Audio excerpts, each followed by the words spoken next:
Traffic manager की requirement क्या होती है, एज्योर फ्रंट डोर क्यों कॉन्फ़िगर करते हैं, these all are the important point. We also need to understand about the another part like as a VPN, transit gateway, and Azure Virtual Gateway. DNS part we completed, IP management we completed, public IP, private IP, static IP, dynamic IP, how we can configure our what we can say that how we can manage our services related to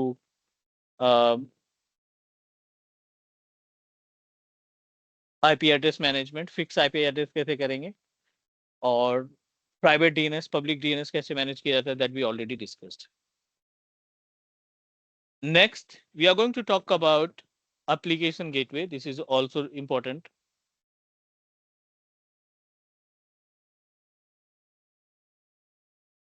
As we discussed before, application gateway is basically designed for web hosting services.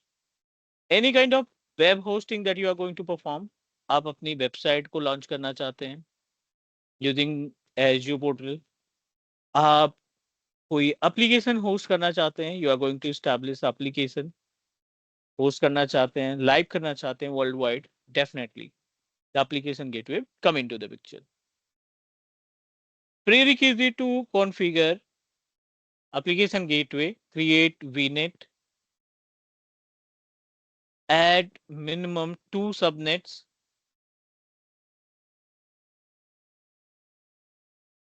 then add VM in subnet 1, it's up to you. Then create application gateway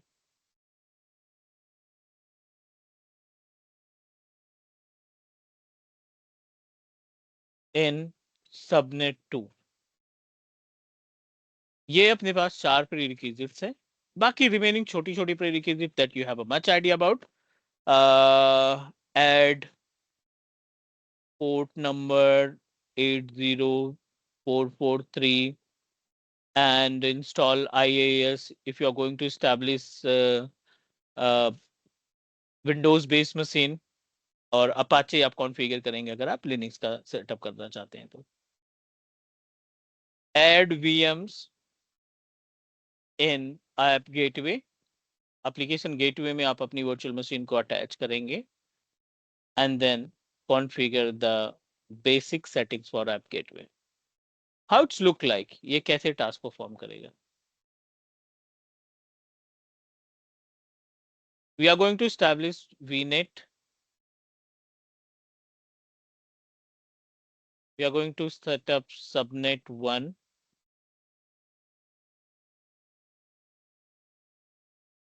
subnet 2,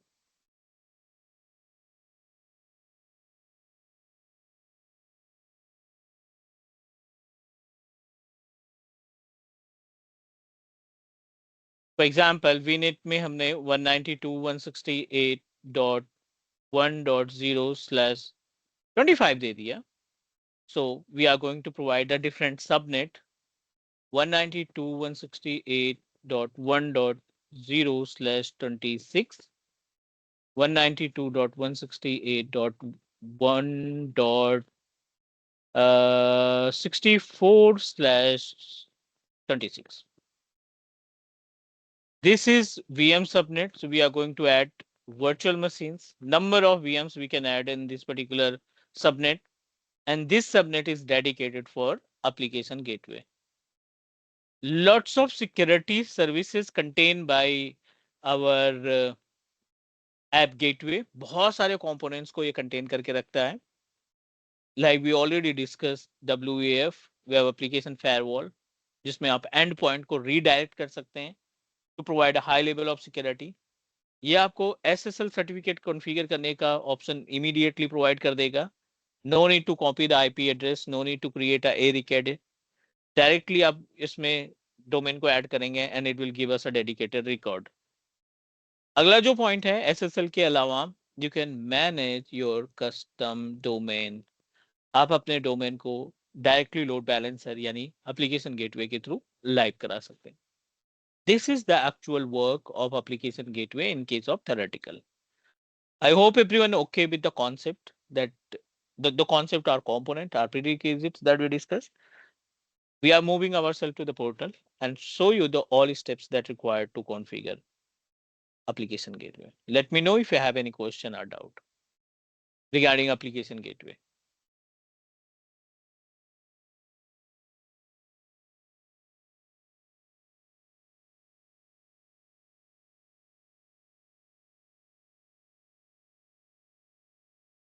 This is our Azure portal. We are going to start from the very basic, right? Like we need to start with the VNet. सबसे पहले हम यहाँ पे एक virtual network create करते हैं. Set up one VNet. App Gateway VNet. Application Gateway VNet. Next. I don't want to configure any kind of security, additional security.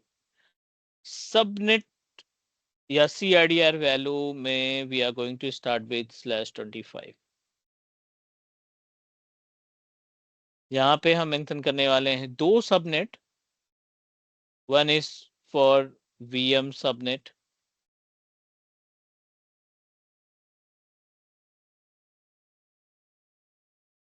CIDR value 64 for VM subnet. NSG, we are going to use same NSG for all the options that we are going to use. And then add one more subnet जो कि रहेगा हमारा application gateway subnet. Microsoft did lots of changes over a Microsoft Azure portal. बहुत सारे changes इन्होंने किए हैं. So what you need to do, you just need to set up another subnet for application gateway.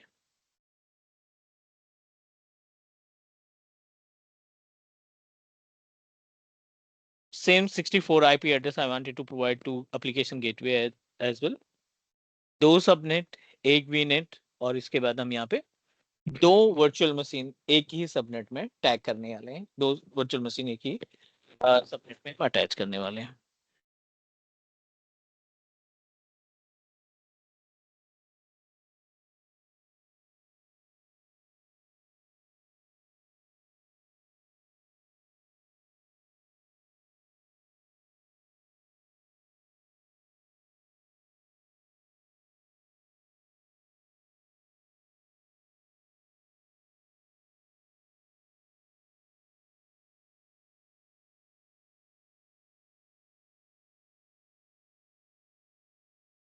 VNet is ready to use. Our responsibility to add two virtual machines. जो भी हमारा subnet ready होगा उसमें दो VM add कर लेते हैं. Then we are going to set up our second part. Web 1, make sure कि हमारा VNet ready हो. 2016 is our operating system that we are going to use. Port number 80 and 443 अभी ऐड कर लेते हैं. Next application gateway, app gateway VNet ये name हो गया. इसमें हम VM सबनेट में टैग कर देते हैं वर्चुअल मशीन को.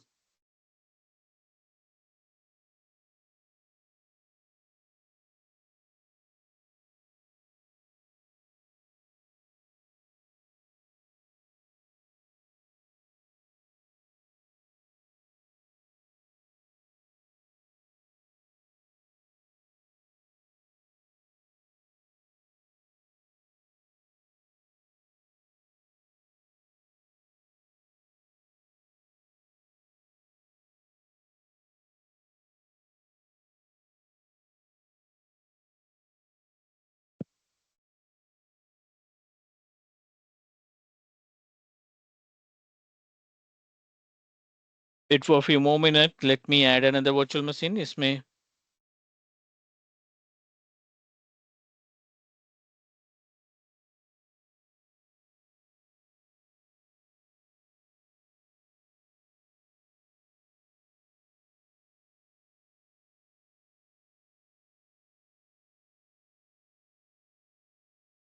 (2016) again, same HTTP and HTTPS. We are going to put it into the same subnet, VM वाला subnet. और पहले एक एक पार्ट को कवर करो आप. Forget about the infrastructure that we are going to establish. हम आगे कौन सा लोड बैलेंसर बनाने वाले हैं, which is a separate part. पहले हमें बैकएंड मेंटेन करना है. क्लाइंट की जो रिक्वायरमेंट है which is totally different. Clients want to set up their infrastructure to host their own website. हमें पहले उसकी वेबसाइट को लाइव कराना है.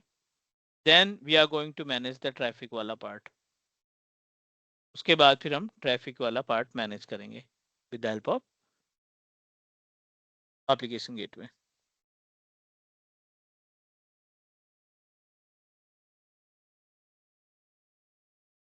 In the back end, what are the points that we need to keep in our mind? This is our application gateway.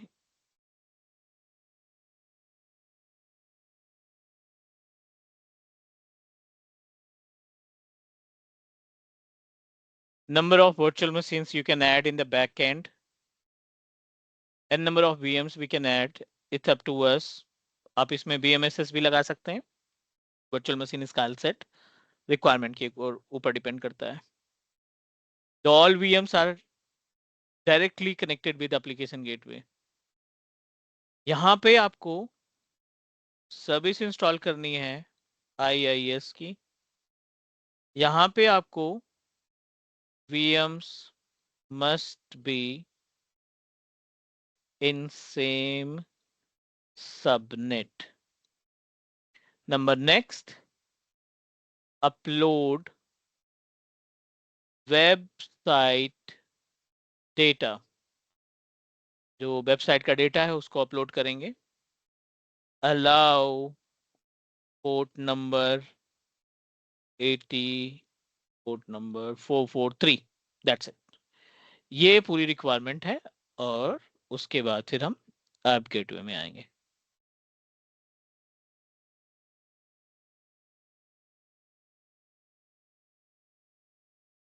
उम्मीद है दोनों virtual machine हमारी रेडी हैं. Both VMs are up to running. Let me take RDP.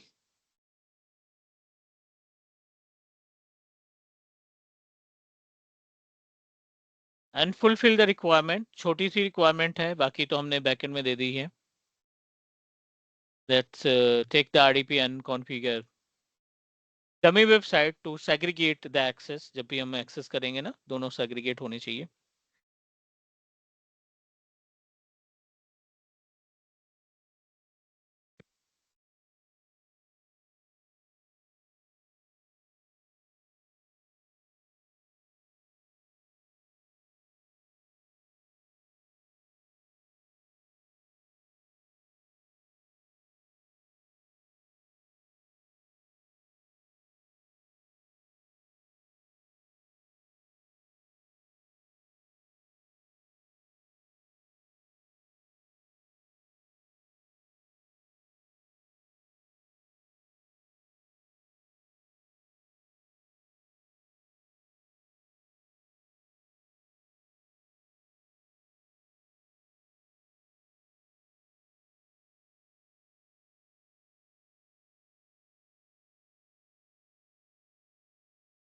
In progress, let me take the RDP of another virtual machine. Second VM का भी RDP हम access कर लेते हैं.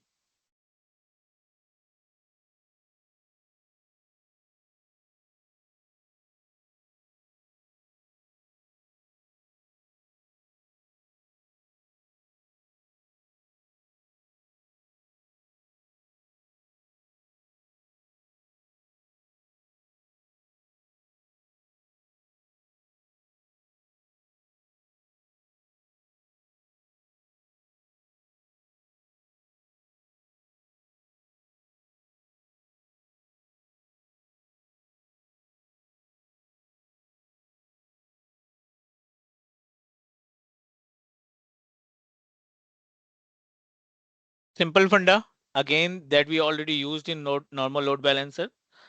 यहाँ पे हम install the internet information services. Web IIS को इंस्टॉल करते हैं।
Successfully installed, and now let's make few changes with our virtual machines web page.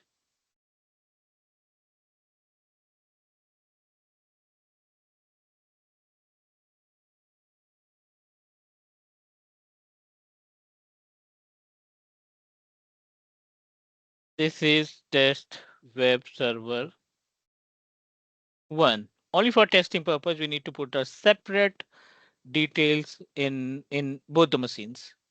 IIS service on है, so definitely we are able to get the access of content from browser. So let me check.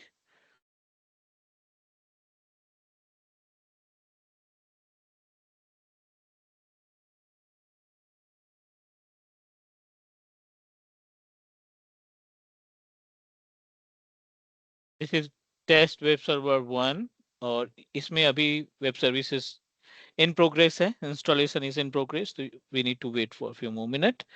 As it is, इसमें भी हम changes करने वाले हैं.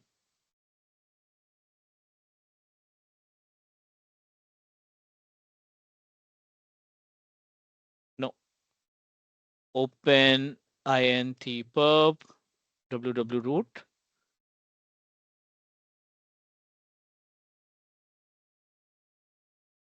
This is test web server 2. Now we okay with the website hosting. On premises का सारा task हमारा हो गया. नॉट ऑन प्रोमाइसेस, वीएम से रिलेटेड सारी एक्टिविटी हमने फॉलो कर ली. वेब 1 वेब 2 इन दोनों साइट्स को एक ही URL पे हमें रीडायरेक्ट करना है, एक ही पब्लिक आईपी एड्रेस पे हमें रीडायरेक्ट करना है. Back to the portal. हम ये सारा टास्क अचीव कर चुके हैं. Are you guys hear me? Yes, sir. Any question about the prerequisite that we fulfill so far?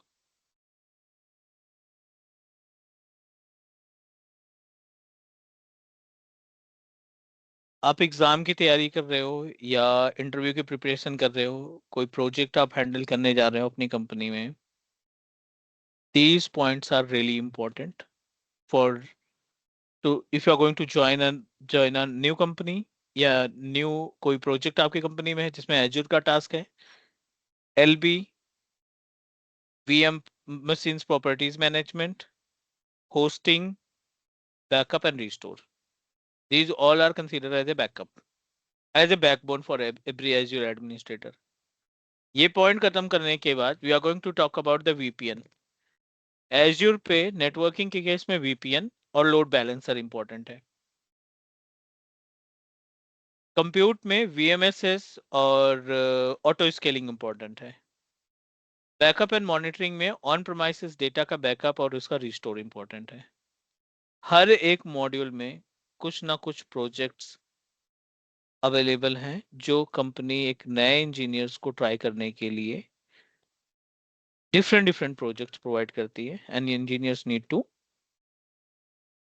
implement. That is the reason you are in a session, you are taking a live classes. अगर doubt है, अगर कोई question है, you can ask immediately in this according to the topics that we are covering.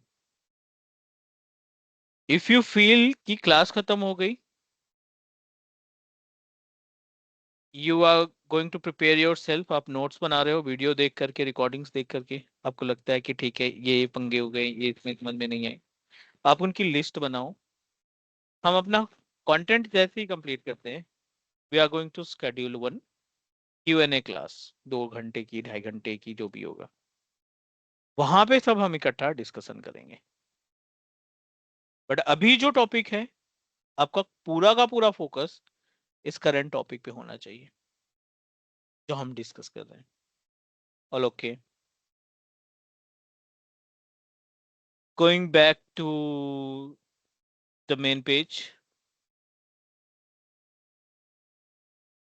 Azure portal पे, और यहाँ पे हम जाते हैं डेफिनेटली लोड बैलेंसर्स पे। लोड बैलेंसर नहीं तैयार करना है हमें, गेटवे तैयार करना है, which is also a type of load balancer. ये भी हमारा लोड बैलेंसर का पार्ट ही है या टाइप है। What we need to do, create पे जाएंगे, एप्लीकेशन गेटवे पे जाएंगे, और यहाँ पे अकॉर्डिंग टू द रिक्वायरमेंट अपना रिसोर्स सेलेक्ट किया, क्लास ऐप हमने यहाँ पे नाम दे दिया यूनिक सा क्लास ऐप, ये हमारा गेटवे नेम है। Central US is our location. 3 तरीके के टीयर हैं यहाँ पे, बेसिक है, स्टैंडर्ड है और WEF है। कोई भी टीयर आप कभी भी रिप्लेस कर सकते हैं। अभी आपने बेसिक पे गए, you feel like I need to set up a standard V2 या WEF V2, तो आप कभी भी अपने इस what we can say that plan को, टीयर को रिप्लेस कर सकते हो, चेंज कर सकते हो।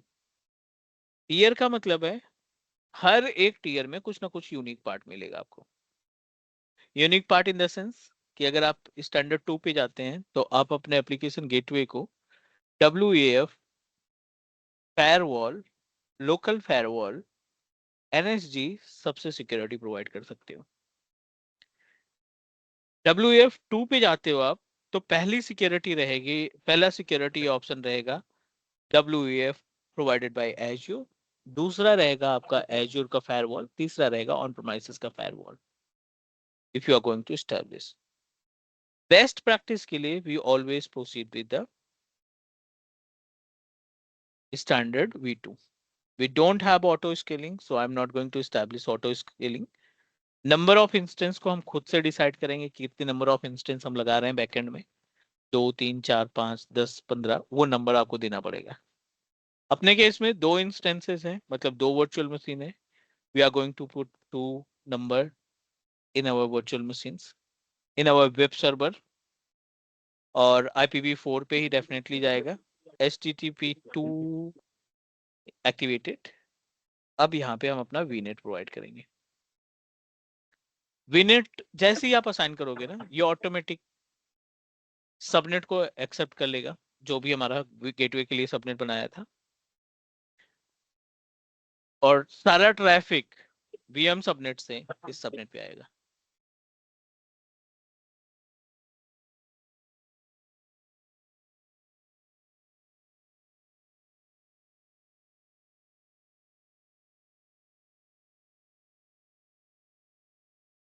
चलिए पुराना सेम स्टेप पे आ गए हम।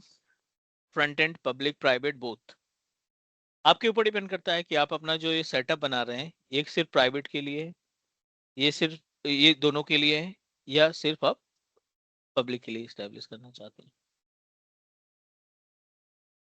Private will be applicable for WEF, ये आपका सपोर्ट नहीं करेगा स्टैंडर्ड वर्जन 2, तो डेफिनेटली बोथ भी नहीं हो सकता। You must need to proceed with the public.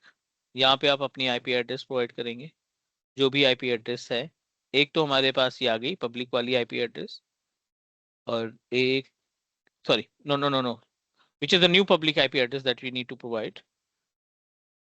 VM से हटाएंगे तब यहाँ पे आएगी app public IP। App public IP address हमने प्रोवाइड किया, ये आईपी एड्रेस आपके लोड बैलेंसर के लिए होगा, एप्लीकेशन गेटवे के लिए होगा। सर ये बैलेंसिंग पे समझा नहीं, can you repeat this?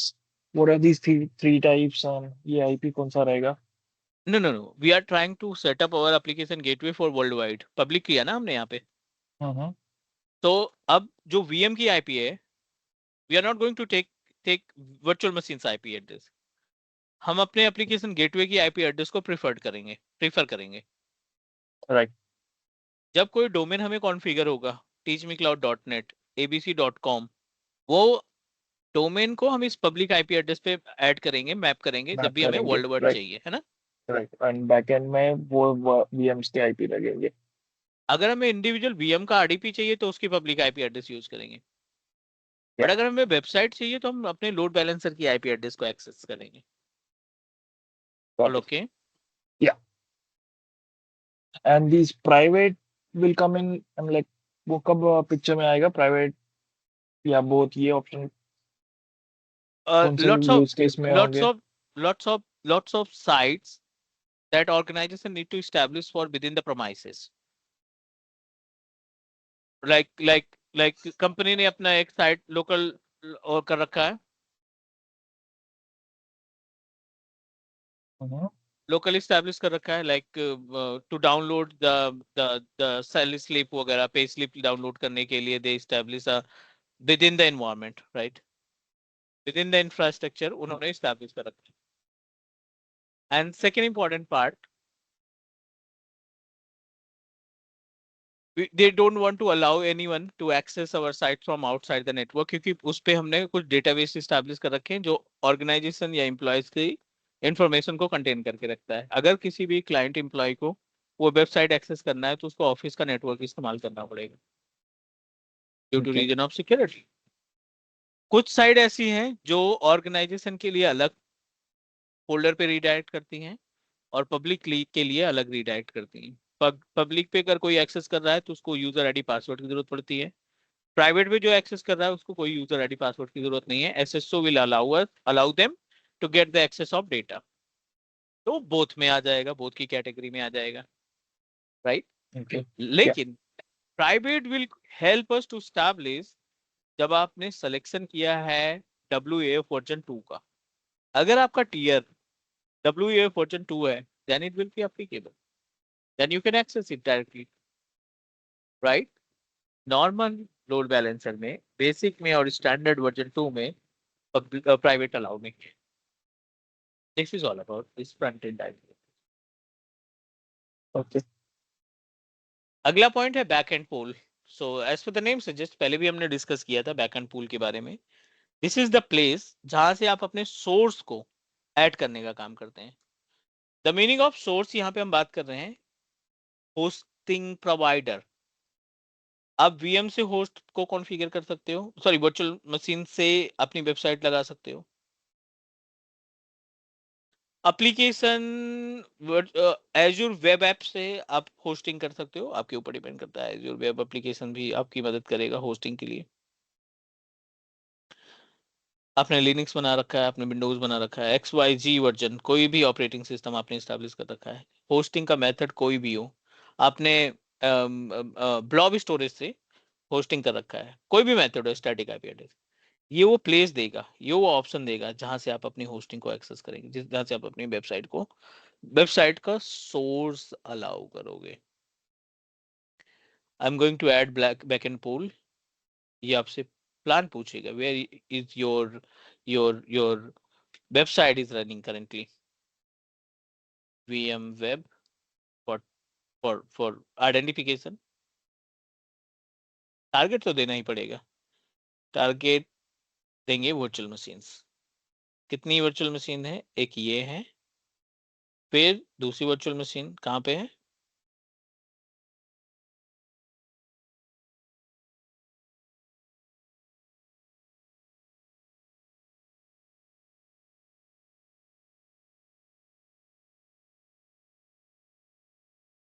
Web 1103, web 24, ये दो VM है, दोनों का हमने IP एड्रेस यहाँ पे असाइन कर दिया, निक असाइन कर दिया, सॉरी। निक असाइन करने के बाद we have access of both the VMs। यहाँ पे हमारे पास दोनों वर्चुअल मशीन्स की इंफॉर्मेशन आ गई। Web VM is our VNet और इसके अंदर दो virtual machine. We good with two different points, एक ये और एक ये। अब हमें रूल बनाना है, बस सिंपल सा ऐड अ रूल, और यहाँ पे आपको पोर्ट नंबर 80 या 443 अलाउ कर देना है। अलाउ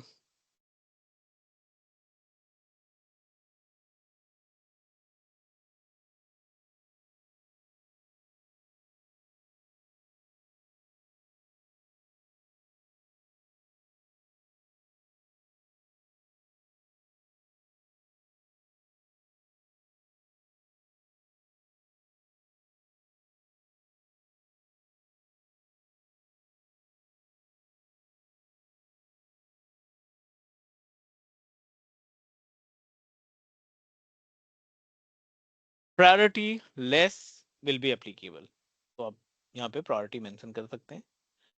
8 नंबर 80 अभी क्योंकि SSL है नहीं, बाद में हम ऐड करेंगे, अभी पोर्ट नंबर 80 से ही काम करना पड़ेगा हमें।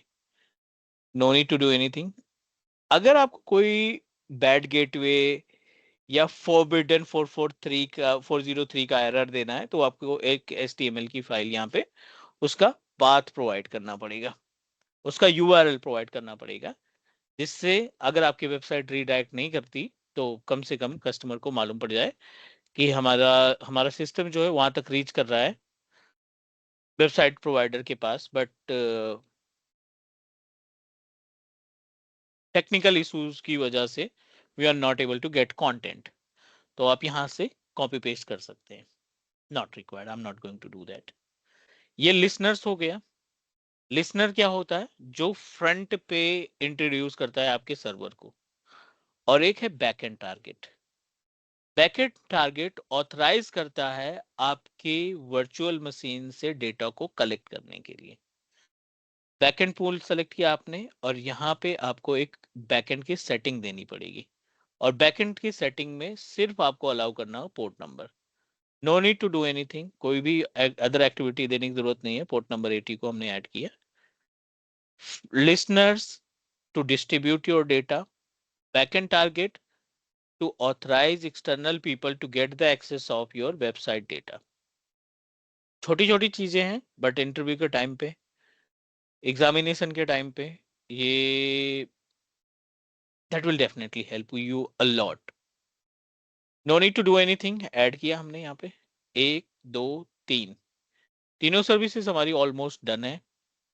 बैकएंड पूल में हमने IP वर्चुअल मशीन्स की लिस्ट दे दी, पब्लिक में हमने डिटेल्स दे दी पब्लिक IP एड्रेस की, ये बैकएंड रूल्स भी हमारे पास इस्टेब्लिश हो गए।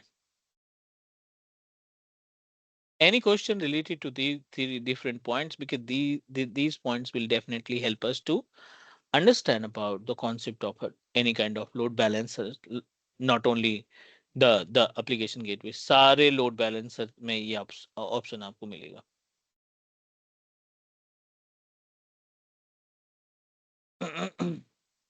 ये राउटिंग रूल्स का कॉन्फ़िगरेशन कुछ समझा नहीं। राउटिंग राउटिंग रूल का जो कॉन्सेप्ट है ना, एक बेसिक लेमन लैंग्वेज में समझने की कोशिश करते हैं कि why it is important, why it is come into the picture.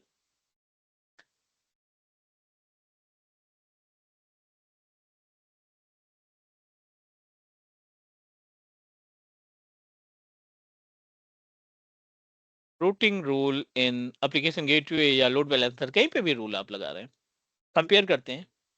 एक अपने पास NSG है, दूसरा अपने पास रूटिंग रूल है।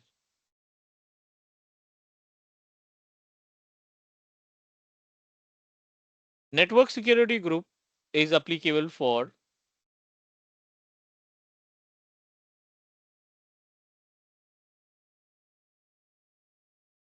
This is applicable for VM and subnet. इसका लोड बैलेंसर से कोई मतलब नहीं है। It always work with the virtual machines या फिर आपके सबनेट के लिए काम करेगा। और इसमें भी दो पार्ट है, एक है इनबाउंड और दूसरा है आउटबाउंड। चलो रूटिंग रूल की बात कर लेते हैं। ये एनएसजी तो नहीं, बट एनएसजी के जैसे ही काम करता है। वन इज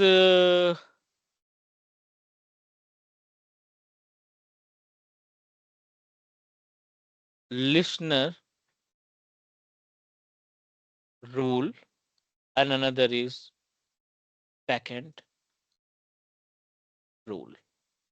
ये दो कंपोनेंट बोल सकते हो आप, लिसनर रूल और बैकएंड रूल।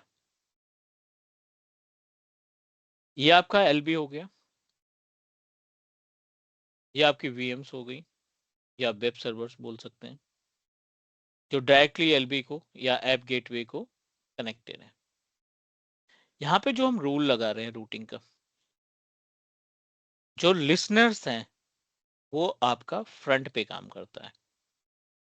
पोर्ट नंबर 80 या 443 आपने अलाउ किया, आपने एसएसएल अलाउ किया, आपने WAF अलाउ किया, ये फ्रंट पे काम करेगा।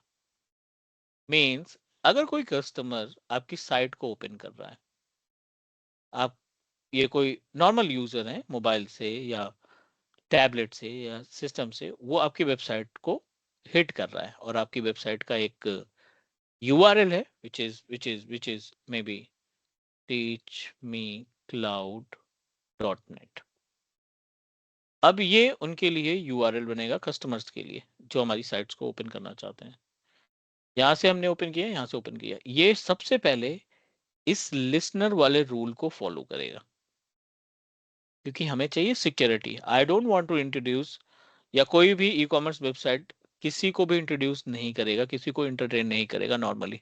कोई रैंडम पीपल आकर के हमारे डेटाबेस में या हमारी साइट्स को नहीं जा सकता है। कोई सिक्वल इंजेक्शन करने के लिए बैठा है, कोई डीडॉस अटैक करने के लिए आ रहा है, कोई हाउ वी कैन रिकॉग्नाइज कि ये बंदा जेन्युइन है। हमारे पास कुछ ना कुछ सिक्योरिटी फीचर्स होने चाहिए जो भी हमारी साइट्स ओपन करेगा। अब ये रूल जो है फ्रंट एंड पे सारी सिक्योरिटी से तैयार रहेगा, और जो भी फिल्टर वगैरह रहेगा, इसको फील हुआ, एसएसएल को फील हुआ कि ये तो फेक साइट, फेक कस्टमर है, रोबोटिक हिट्स हमें देने की कोशिश कर रहा है ताकि हमारी वेबसाइट डाउन हो जाए, या हमारे सीपीयू का यूटिलाइजेशन बहुत ज्यादा बढ़ जाए। ऐसी सिचुएशन में, राइट, ये क्या करेगा, उस वेबसाइट को रिकॉग्नाइज करेगा, उस कस्टमर को रिकॉग्नाइज करेगा और उसको ब्लॉक कर देगा, कोई भी एक्सेस नहीं प्रोवाइड करेगा। दूसरा, बैकएंड पूल काम करता है यहाँ पे वीएम से लोड बैलेंसर तक के डेटा को ले जाने और ले आने में। आपकी रिक्वेस्ट यहाँ तक आ गई, अब आपको डेटा तब तक नहीं दिखेगा, आपकी साइट तब तक नहीं ओपन होगी जब ये जो बैकएंड रूल है ना, ये हमें अलाउ नहीं कर देता। और इसमें आपको सिर्फ यही करना है, 80 और 443 को अलाउ कर देना है, सिंपल, बाकी कुछ नहीं करना। अब ये रिक्वेस्ट आपके बीएम्स पे पहुंचेगी, बीएम्स पे पहले ही हमने पोर्ट नंबर 80 और 443 अलाउ कर रखा है। Then you are able to get the access of your site. यहाँ का बंदा, इसे लगता है कि इमीडिएटली हमने मेंशन किया यूआरएल और हमें तुरंत की तुरंत रिप्लाई मिल गया, नहीं, बैकएंड में बहुत सारा सिक्योरिटी हमने लगा रखा है। जितनी पॉसिबिलिटीज हैं हम अपने डेटा को, साइट्स को, वेब सर्वर को प्रोटेक्ट करके रखेंगे। All okay? Yeah.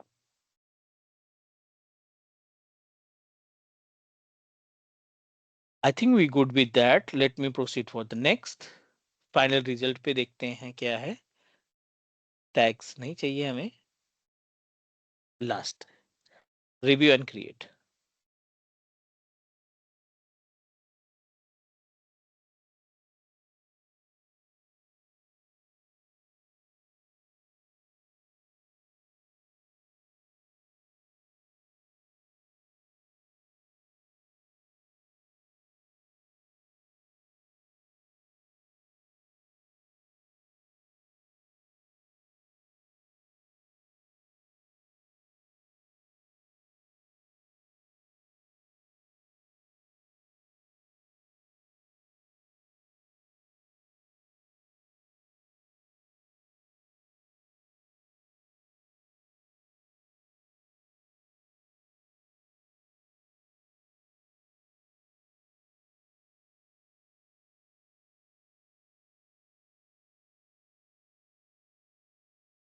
It is in progress, definitely इसमें time लगेगा.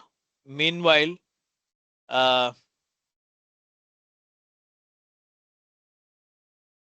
can you please send me the pic of your notes that you created in hard copy? जो भी आपने notes बनाया, can you please send pic on WhatsApp group? It will take more than 10 minutes.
Application gateway will take more than 10 minutes, so still is in progress.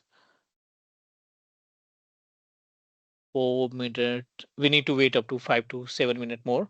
So let's take a break for 10 minutes and we are going to connect again.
Everyone, can you hear me?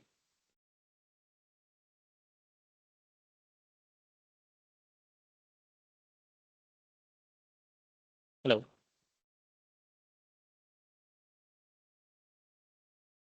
Yes. ठीक है. So application gateway almost ready to use. Virtual machine हमने add की, backend pool लगाया है इसमें, rules को apply किया जो रिक्वायर्ड होता है, और लेट मी ओपन. एक बार हम अपने एप्लीकेशन गेटवे को ओपन कर लेते हैं and let's see how it's look like. Go to the load balancers. Application gateway में गए और यहाँ पे हमने सेलेक्ट किया क्लास ऐप जो क्रिएट किया था. It will provide us a one public IP address जिसको हम फ्रंट एंड आईपी के नाम से जानते हैं. I am just going to copy it. Copy करने के बाद आप किसी भी ब्राउजर पे इसको पेस्ट करो.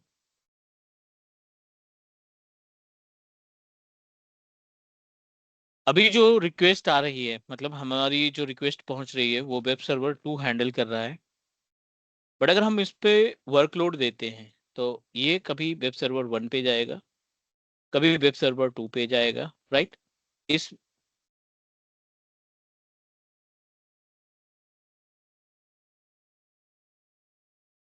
And what are these algorithm which decides where like to go this request to which server?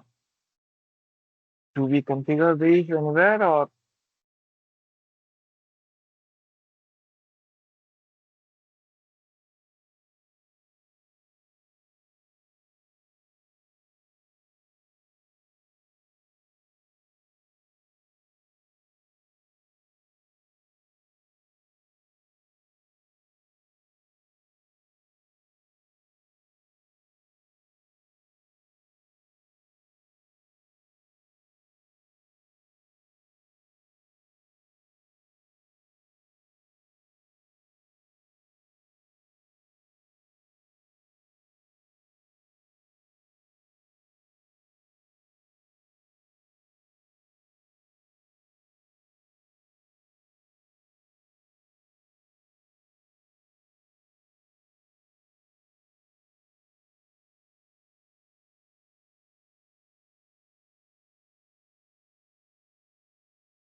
Hello, are we on break again?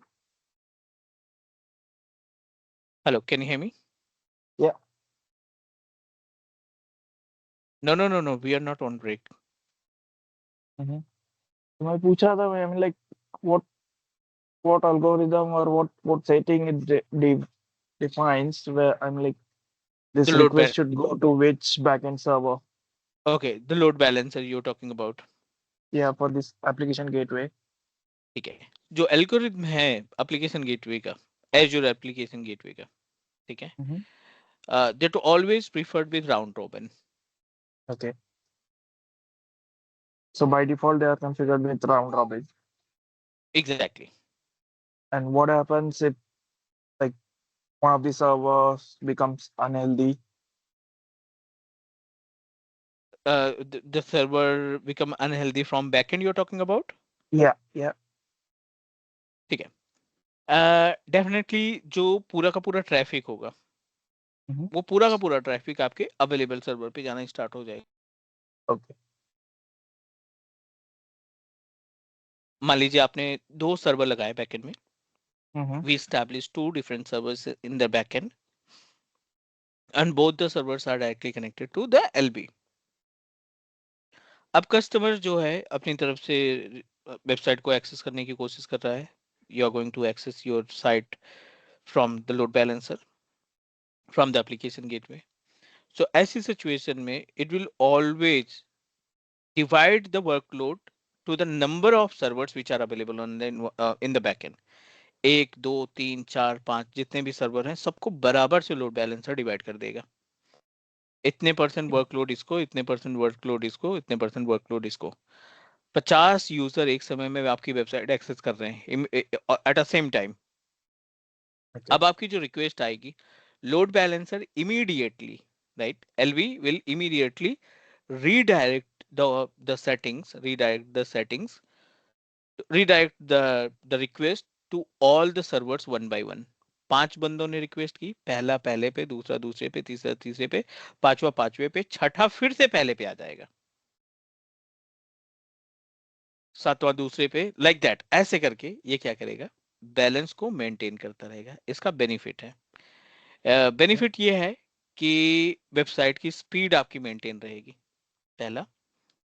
दूसरा, अगर बहुत ज्यादा ट्रैफिक आता है तब भी उसको मैनेज करने में कोई प्रॉब्लम नहीं होगी. दूसरा, तीसरा, अगर आपका कोई सर्वर डाउन होता है, अलर्ट हमने वीएम पे लगा रखा है ऑलरेडी. अगर हमारा कोई वेब सर्वर डाउन डाउन होता है तो with the help of virtual machines alert हमें इमीडिएटली इंफॉर्मेशन मिल जाएगी कि ये वाला सर्वर डाउन हो चुका है, और 100% ट्रैफिक जो है हमारे अवेलेबल सर्वर पे, दो सर्वर थे एक डाउन हो चुका, 100% ट्रैफिक जो है मेन सर्वर पे जाना स्टार्ट कर दिया. तो इस तरीके से हम चीजों को क्या कर सकते हैं, बैलेंस कर सकते हैं लोड को. तो डन. ये हेल्थ प्रोब वाला जो ऑप्शन है वो चेक करता है क्या availability of the servers backend health server? Health probe वाला लिसनर लिसनर और और जो थर्ड लास्ट है जो जो बैक एंड पोल वो हैंडल करता है.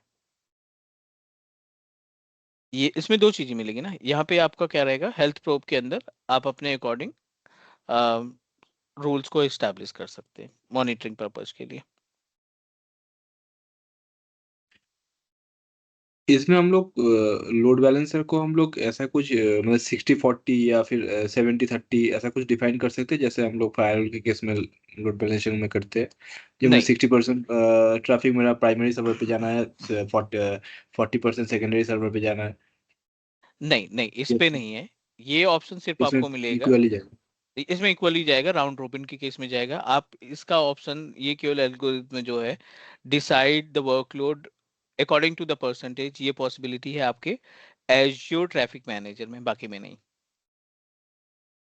और ये एप्लीकेशन गेटवे हाँ मेल हम्म. सर्वर्स के लिए यूज होता है आपने कहा था last time. Application gateway mail servers के लिए यूज होता है या सिर्फ जित ओनली जित वेब? डेफिनेटली जितनी भी वेब सर्विसेज आप एक्सेस करते हैं, एप्लीकेशन हो गया या वेबसाइट्स हो गई या ईमेल हो गया, आउटलुक हो गया, वेब पे आप एक्सेस कर रहे हैं, you can configure it. FTP हो गया, तो एफटीपी के लिए काम करेगा. तो फिर जो उसका जो MX का जो प्रायोरिटी रहता है, हम्म। जैसे अभी किसी ने कहा like he wanted to share the load of 70% on some हाँ host हाँ and 30%, तो हाँ। वो MX की प्रायोरिटी वो DNS लेवल पे ही मैनेज होगी या यहाँ से भी कर सकते हैं? होस्टिंग कोई भी यूज करो आप GoDaddy पे होस्ट करो, अपना खुद का होस्टिंग प्रोवाइडर लाइक एज्योर का यूज करो, Amazon का यूज करो, या कोई भी XYZ होस्टिंग यूज करो। जो हम्म, ट्रैफिक मैनेजमेंट है लोकली एक्सचेंज का, वो ऑन प्रोमाइसेस का DNS ही करेगा। आप ओके। चाइल्ड डोमेन बनाओ, आप CDC बनाओ, आप BDC बनाओ, आप ADC बनाओ, वो ऑन प्रोमाइसेस की रिस्पॉन्सिबिलिटी है कि आप कितने नंबर ऑफ DNS में ऐड कर रहे हो। MX record, A record, C name record, ये सारा कुछ आप ऑन प्रोमाइसेस पे कॉन्फ़िगर करेंगे। ठीक है। It is responsible to just redirect us. ये हमारे साइट को रीडायरेक्ट करेगा कि आप कोई भी कस्टमर हमारी वेबसाइट को ईमेल को ओपन कर रहा है तो वाया एज्योर होकर ऑन प्रोमाइसेस पे जाएगा, हम्म, या वाया एज्योर होकर वर्चुअल मशीन्स पे जाएगा जो भी VM पे आपने एक्सचेंज वगैरह इंस्टॉल कर रखा है। All okay.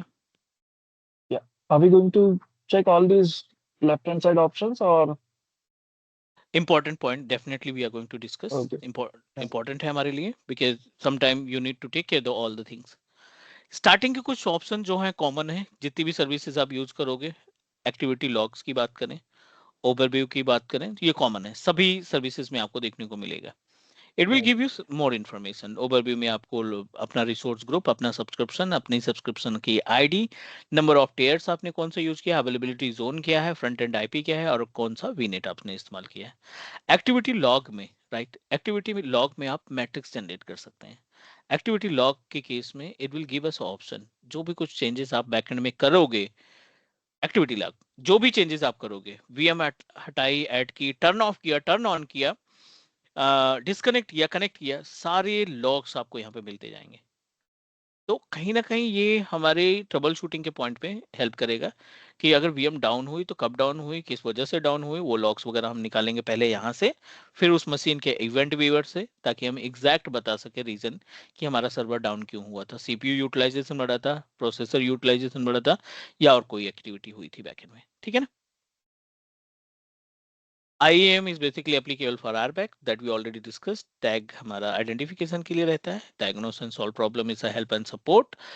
यहाँ पे हम अपनी प्रॉब्लम को शेयर करेंगे एज्योर के साथ, एज्योर बताएगा हमें कि क्या क्या चीजें आपको करनी चाहिए। WAF आपको सेटअप करना है, हेल्थ कैसे चेक करनी है, बैकएंड रूटिंग कैसे मैनेज करना है, all the things it will help us. But ये सारे पॉइंट्स हमें आने चाहिए, थोड़ी बहुत चीजों के लिए हम हेल्प एंड सपोर्ट की हेल्प ले सकते हैं। Resource visualizer, so as per the name suggest, ये आपको ज्यादा से ज्यादा हमारी चीजों को सपोर्ट करने का काम करता है, साथ लाइक मैनेज करने का काम करता है कि हम एटलीस्ट अपने इंफ्रास्ट्रक्चर को क्या कर सकते हैं, मॉनिटर कर सकते हैं।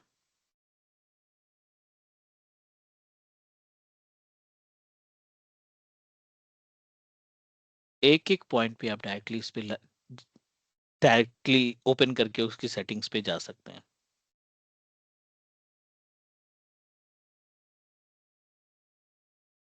कॉन्फ़िगरेशन में हमने पहले भी बात की थी कि अगर आपको कोई चेंजेस करना है ना, तो बनने के बाद भी कर सकते हो, राइट। अभी हमारा बजट नहीं है इतना पे करने का कि बहुत ज़्यादा अमाउंट पे करें WAF के लिए भी और इसके लिए, तो हम बेसिक पे जा सकते हैं, क्योंकि हमें हमारा मेन फंडा है, मेन मेन मोटो ये है कि हमारी वेबसाइट दिखनी चाहिए लोगों को, बस दैट्स इट, थोड़ा सा सिक्योर हो।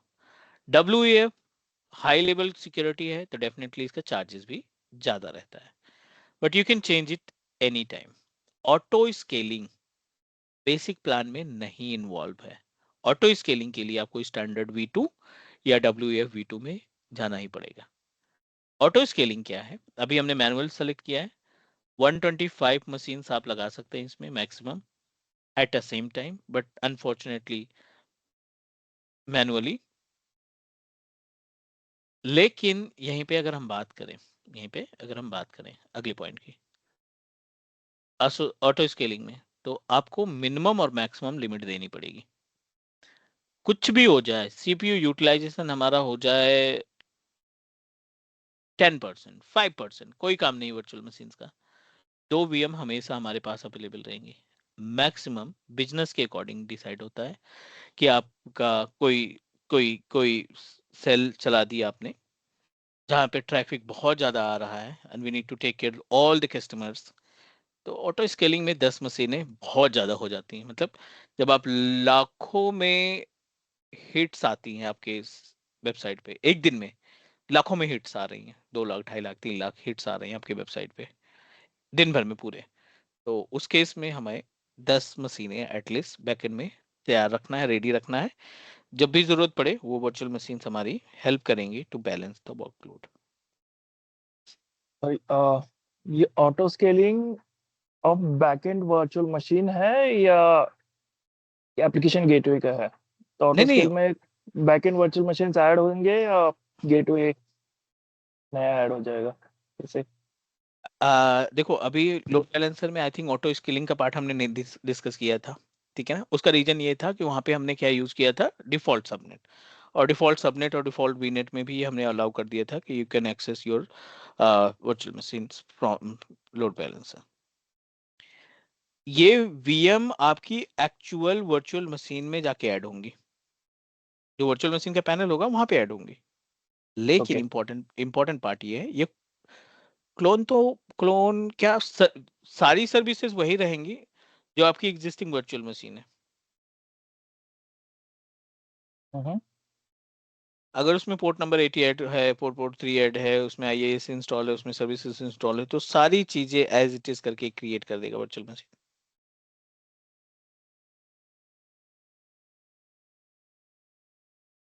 बट ये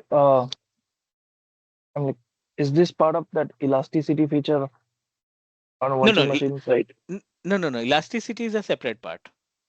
Okay. मैं आपको बता दूं, दो तरीके की ऑटो स्केलिंग होती है। दो तरीके की ऑटो स्केलिंग होती है, एक हॉरिजेंटल ऑटो स्केलिंग होती है, एक वर्चुअल ऑटो स्केलिंग होती है, ठीक है। हम्म। हॉरिजेंटल के केस में क्या होता है कि you need to configure it manually, sorry, but vertical के केस में क्या होता है, you need to configure the hardware manually. और हॉरिजेंटल के केस में क्या होता है, हॉरिजेंटल के केस में the virtual machine will automatically become the part. Virtual machine अपने आप बन जाएगी। हॉरिजेंटल में आप केवल हार्डवेयर चेंज करते हो, और सॉरी वर्टिकल में केवल आप वर्चुअल मशीन चेंज कर, वर्टिकल में आप केवल उसका हार्डवेयर चेंज कर पाते हो, हॉरिजेंटल में क्लोन बन जाता है, सेम कंप्यूटर का क्लोन बन जाता है, वर्चुअल मशीन ऐड हो जाती है, ओके। ठीक है। तो ये वर्चुअल मशीन्स का ही ऑटो स्केल कर रहा है, right? Correct, okay. All good. या दैट मीन्स ये हॉरिजॉन्टली आपका इंक्रीज होता रहेगा, वर्टिकली नहीं, राइट? हाँ, ये हॉरिजेंटली इन द सेंस कि नंबर ऑफ वीएम्स, हम number of VMs they number रहे हैं। यहाँ पे कोई हाँ रैम या प्रोसेसर नहीं बता रहे हैं कि अभी हमने 4 GB रैम का मशीन बनाया था, वी आर गोइंग हाँ to make it 8 GB 16 GB, CPU core 4 था तो 6 हो जाएगा, 8 हो जाएगा। No, we are not working on the virtual machine hardware configuration. but जो where are हार्डवेयर we है एज इट इज defining रहेगा। sorry, but where are we defining the thresholds, like 70% CPU utilization हो गया backend virtual machines का, तब नया virtual machine add हो? ये सब तो यहाँ पे है नहीं। एग्जैक्टली, ठीक सो है। ऑन व्हाट ग्राउंड्स ये नया वीएम ऐड कर रहा इन दिस केस जो हमारी वर्चुअल मशीन है, जो कॉन्फ़िगरेशन है हमारी वर्चुअल मशीन का, है? राइट, उसी का क्लोन बना देगा, सेम वर्चुअल मशीन का क्लोन बन जाएगा ऑटोमेटिक। या बट क्यों बनाएगा? Sorry, I am like on what grounds it creates new virtual machine? क्या प्रॉब्लम है अगर सर्वर्स पे लोड आ रहा है, बैकएंड सर्वर्स पे लोड आ रहा है? Hmm I am like I remember this vaguely, the ये ऑटो स्केलिंग वाला फंडा। हम्म अगर बैकएंड सर्वर्स पे लोड आ रहा है या we define somewhere like 60% 70% of quota exact, or right something right right. CPU utilization is used, then एक नया virtual machines ऐड करो ऑटोमेटिकली। तो ये अपन यहाँ पे कहीं पे डिफाइन नहीं कर रहे। नहीं नहीं नहीं नहीं, सी हमने जो वीएम ऐड की है ना, वो मैनुअल वर्चुअल मशीन ऐड की है विद द हेल्प ऑफ क्या? नॉर्मल वर्चुअल मशीन क्रिएशन, ठीक है। राइट। मल्टीपल मेथड है वीएम को क्रिएट करने के लिए। 4 तरीके से हम अपनी वर्चुअल मशीन्स को क्रिएट करते हैं, और अभी हम जो यूज कर रहे हैं ना, ये हम इस्तेमाल कर रहे हैं मैनुअल मेथड। और ये जो मेथड हमने यूज किया वर्चुअल मशीन को क्रिएट करने के लिए, which is a shared hardware. Shared hardware in the sense कि इसको ऑन डिमांड भी बोला जाता है। दूसरा ऑप्शन होता है you can proceed for the reserve virtual machine, और तीसरा ऑप्शन होता है dedicated virtual machine, dedicated host VM. ठीक है। चौथा ऑप्शन होता है वीएमएसएस। ऑटो स्केलिंग को मैनुअली सेटअप करने के लिए या उसमें कंडीशन सेट करने के लिए, definitely auto scaling always work with the condition. ये Right. हमेशा कंडीशन पे काम करता है कि ऐसे कैसे हमारी वर्चुअल मशीन ऐड हो जाएगी या कैसे रिमूव हो जाएगी, और ये ऑटोमेटिक टास्क होता है। Yeah. So we always focus on the CPU utilization. We always focus on the CPU utilization. अगर हमारा CPU यूटिलाइजेशन 90% से प्लस गया, ठीक है, तो definitely I am going to add one virtual, auto scaling will add one virtual machine in the backend. अगर हमारा CPU utilisation जो है ना वो लेस देन 20% है, इसका मतलब VM ठीक से काम नहीं कर रहा है और हमें पे करने की जरूरत नहीं है। 5 वर्चुअल मशीन है, CPU यूटिलाइजेशन हमारा 10% आ रहा है, तो क्यों हम 5 मशीन CPU यूटिलाइजेशन को हम इंक्रीज करेंगे 50% तक, हमें कोई प्रॉब्लम नहीं है। 3 वर्चुअल मशीन डिलीट कर देंगे, एटलीस्ट उनकी कॉस्ट बच जाएगी। 2 दिन भी हम वर्चुअल मशीन को डिलीट करके रखते हैं और ऑटो स्केलिंग अवेलेबल है, तो कुछ ना कुछ कॉस्ट इम्पैक्ट करेगा आपके फाइनल पे पे। यहाँ पे जो हमने VM क्रिएट की है ना, अगर हमें आगे ऑप्शन आएगा, अगर हम इसमें ऑटो स्केलिंग करते हैं तो कॉन्फ़िगरेशन का आएगा, बट अगर आपको स्टार्टिंग से ये सारी चीजें क्लियर करके चलनी थी, तो हमें जो वर्चुअल मशीन नॉर्मल बनाए थे BYOD के जरिए या या ऑन डिमांड के जरिए, उसको हमें VMSS से बनाना था। कई सारी चीजें हैं जो हमें कंप्यूट वाले रिसोर्स में, कंप्यूट वाले पार्ट में देखने को मिलेंगे, जैसे VMSS हो गया, ऑटो स्केलिंग मैनेजमेंट हो गया, हॉरिजॉन्टल एंड वर्टिकल स्कैनिंग के बीच में गैप जो है उनके बारे में, lots of tasks that we are going to perform in the case of virtual machines management. All okay? Yeah. तो इसमें कोई कंडीशन नहीं है? नहीं नहीं आएगा, कंडीशन आएगा जब हम इसको रेडी कर देते हैं। अभी तो केवल नंबर ऑफ, सॉरी, यहाँ पे कंडीशन ना आने का 2 रीजन है। ये जो लाइक एज एप्लीकेशन गेटवे हम बना रहे हैं ना, इसमें अगर हम जाएं यहाँ पे, ठीक है, बैकएंड पूल पे, Okay. सो बैकएंड पूल पे हमने क्या ऐड किया, हमने VM ऐड किया था, राइट, 2 वर्चुअल मशीन एक रूल के साथ।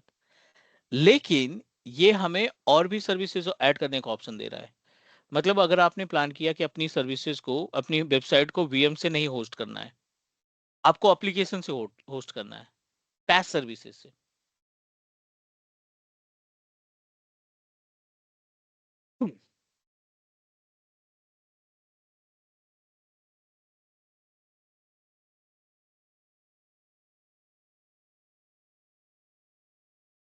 ठीक है।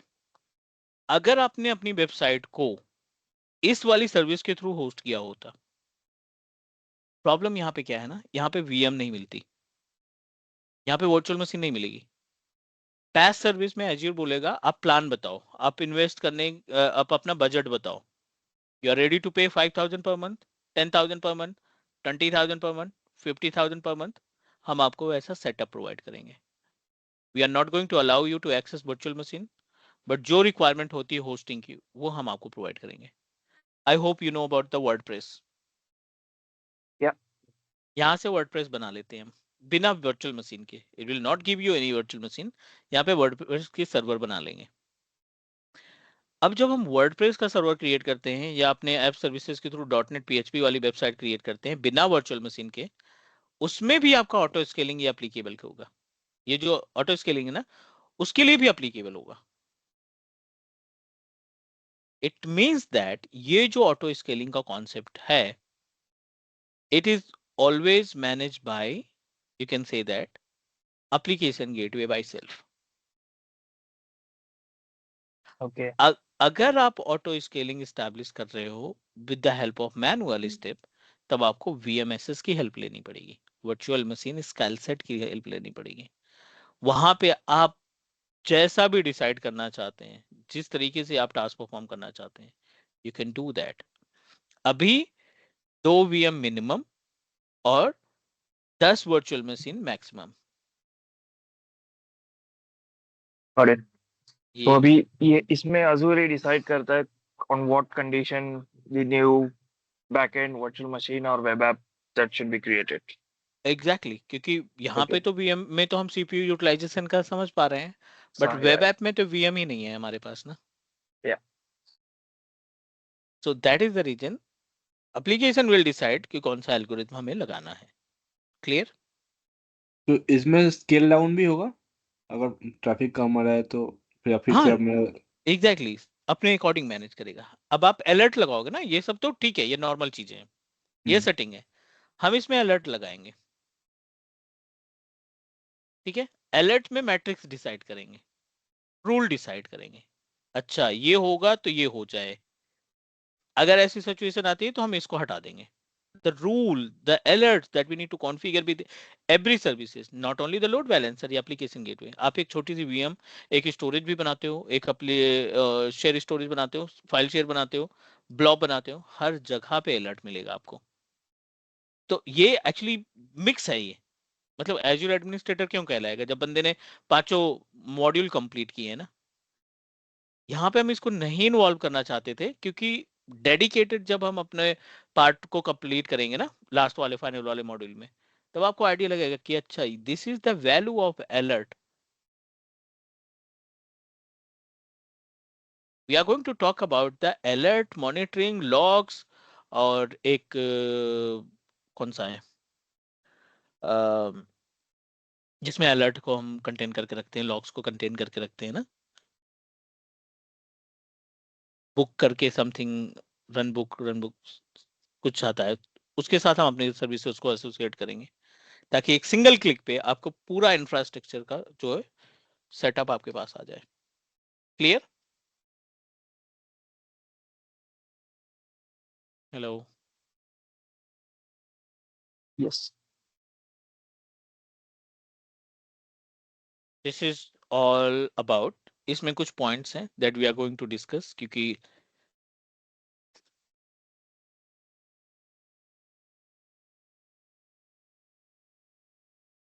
The all points we are going to discuss in next class, plus अगली क्लास का जो एजेंडा है, we are going to talk about the VPN, ताकि हम इसको रैप अप कर सकें नेटवर्किंग के पार्ट को, और कंप्यूटर वाले पार्ट पे मूव कर सकें। Be ready. आज की जो क्लास हुई, will share the recording with you guys. ये सब नहीं देखने वाले, फिर हम SSL सेटिंग वेब एप्लीकेशन हाँ फायरवॉल ये वगैरह ये हाँ इन पे अगले क्लास में। डेफिनेटली, क्योंकि ये थोड़ा सा like it will take more time okay to understand properly. Concept clear रहेगा, आसानी से इंप्लीमेंट कर सकते हो, आसानी से उसको ट्रबल शूट कर सकते हो। So we should clear about the concept, एक एक डेमोन्स्ट्रेशन हो जाएगा सभी पार्ट का। Is that okay? या Great everyone, thank you so much. We are going to connect in next class. I'll share you the recording, and take care. Bye bye. Good night. Yeah, thank thank you. You, good night. Thank you. Bye bye. Yeah, bye. Thank you.